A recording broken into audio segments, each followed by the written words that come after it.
clock. Yeah, that's awesome. All right. It'll turn on, so you turn it on. Just I'll figure it out. All right.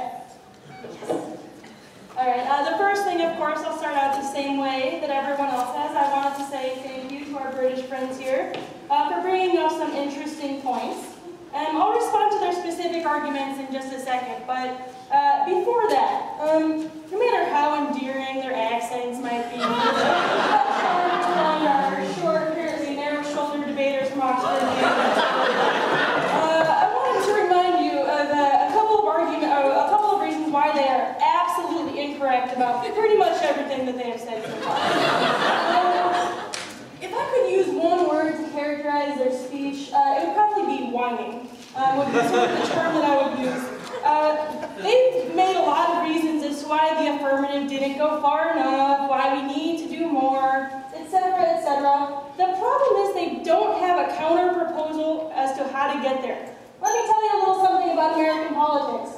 You can't just say that there can be absolutely no influence overnight and wish it through Congress.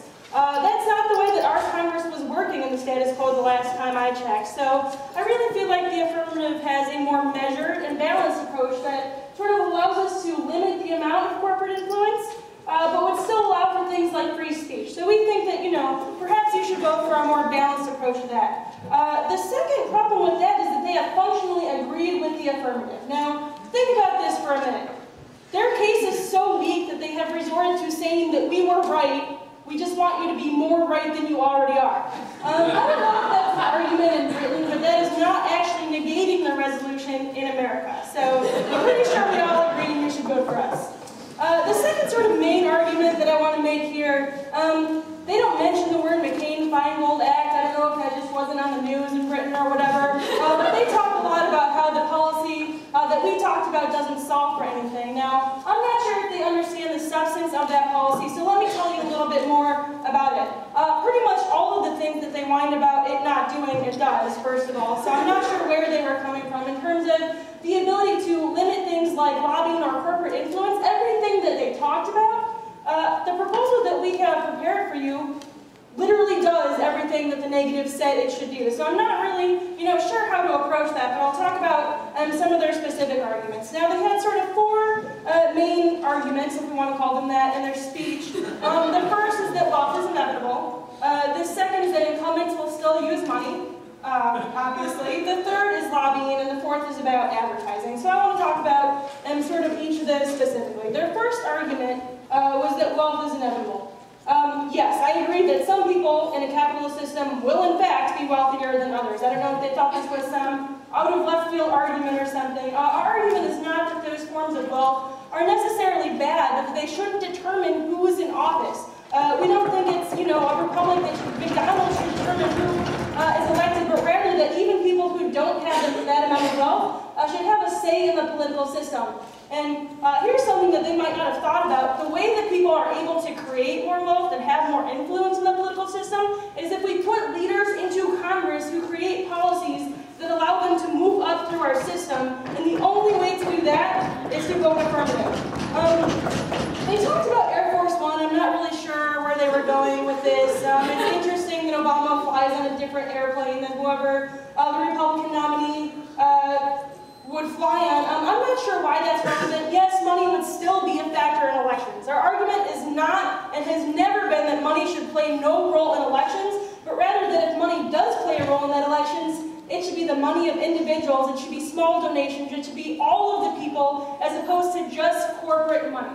Now you have two possible solutions. You have the ability for just individuals to make donations in addition to limited corporate influence, or you have only corporations, so McDonald's can literally put their logo on the next candidate. That's the two sort of people. Imagine that for a minute. Imagine Romney with a t-shirt that says McDonald's on it. That is your president if you vote for the negative. The next main point that they make is about lobbying. Now, I understand that lobbies have a lot of influence in the United States. I don't think they've really stopped to think about why those lobbies have influence over politicians. The reason that those lobbies have influence over politicians is because they say, we won't give you money for your next election if you don't support these specific policies. It seems to me that if you remove the ability for the lobby to donate in such a fashion, then perhaps that would solve some of the reasons why the lobbies had that amount of power in the first place. I don't think that every lobby is necessarily bad. I just think that they shouldn't dictate American politics. If you have something that you want to say to your representative, then I think that you should go to Congress and say that. That's one of the good functions of lobbies. It's just a matter of whether or not we want to determine elections, and we think that the McCain-Feingold Act is sort of a middle approach that would sort of prevent that from happening. Now, once again, our policy is about balance. We don't want our electoral system to look like Britain's electoral system. That would probably not be the bad idea. We don't have to have some type of, totally government-run solution. We think that we're good in America about having a limit between corporations and, the free speech in society. We think that the McCain-Feingold Act is sort of the best way to get there.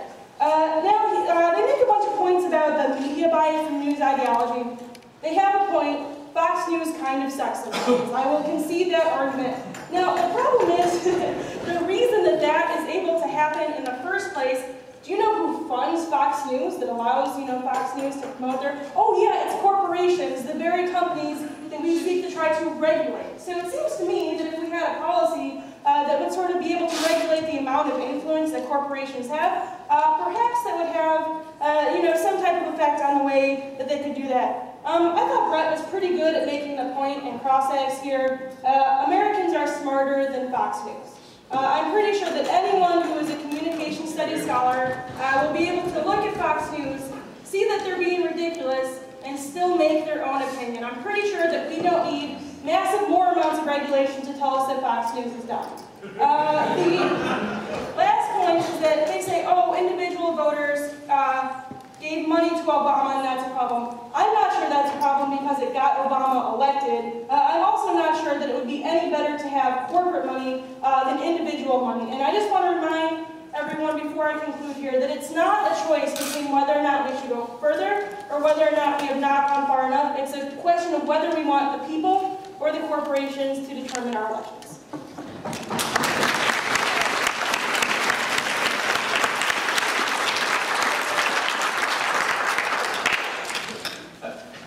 Do you want people on low incomes and some minority groups to be able to participate in elections? Yes, obviously.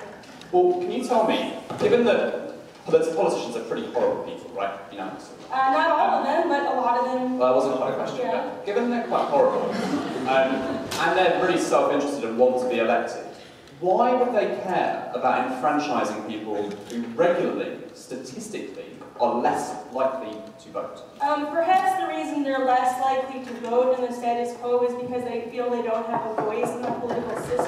But then, perhaps if we said that they don't have a voice in the political system, they would make different electoral choices. I mean, what kind of message did it send out? What I would like is an explanation of why your policy gets more people involved in the system beyond the people who are currently involved, right? 80% of Obama's finance was from individual donations. That's a huge grassroots-based campaign, right? And you would cap at some point. So you would cap that, right? That would be what the act would do, right, okay. In terms of more corporate influence. So you'd be happy to limit some people from participating and contributing to the No, election? not limit some people from participating, but rather making the amount that people are able to participate equal, right? Okay. So it's not excluding anyone. Another question. So do you think consensus building is important? You would have to define, I mean, is it important for people to talk to each other and try to come to consensus? Yes. I guess what I'm saying is that I think we did a pretty good job of showing you that attack ads were much more likely to become popular under this system. You have a much limited amount of money, and therefore, how do you negotiate with the other side when you've slammed them week after week after week for months and months and months? If your argument is that we should eliminate every political ad in the country, good luck getting that done in this Congress. It's not. The second argument is that our argument is not that there should be no advertising or anything. In fact, some of those advertisements, not necessarily the negative political ads, but some of those advertisements can be informative. We think that that type of civic discussion, if the ads are really that negative, then maybe people won't vote for that. But sorry, we see that when you have a limited amount of money, you need a very simple message. Do you really think they're going to care to explain policies in detail when they have such a limited amount of funds to use? When they only have a small amount of money to spend, aren't they going to go for the simplest message? Aren't they going to go for a non-policy statement? I'm not sure if there's a causal relationship between simplicity of message, the amount of money. Last time I checked, it doesn't actually take more money to say more words. There wasn't actually a relationship there. I'm pretty sure that in a world where people weren't just pandering to corporations all the time, then those messages would actually become more sophisticated. So we've had some words about Fox News and the fact it's terrible when companies pander. But, sorry, how does your policy reduce the influence of Fox News? Because we gave you 3 reasons to show why we're strengthening. Yeah, our plan is pretty simple. It limits the influence of corporations on elections, which means that there is a less direct connection between Fox News being able to, spin media propaganda and the ability for them to influence electoral outcomes. Yes, Fox News still says stuff that doesn't make sense every day, all day, right? But it's a question of whether or not that can still influence the electoral outcome, which we say it can't. We also think that Americans can probably resist Fox News on their own.